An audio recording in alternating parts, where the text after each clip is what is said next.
المجرمين صاروا يضربون نساءنا بكعب الرمش، يضربون بالنساء بكعب الرمش.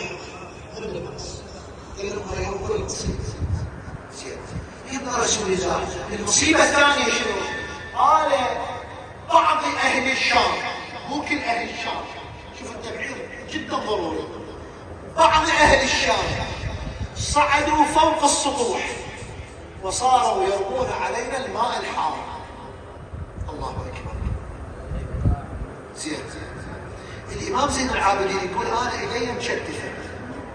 وين مشتفة؟ برقبتي.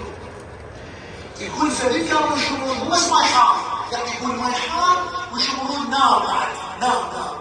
يقول فطاحت النار على العمامة مالتي، فأنا قطعت النار ما أقدر لأن مشتف، إيدي مشتفة على رقبتي، النار من العمامة ما أقدر.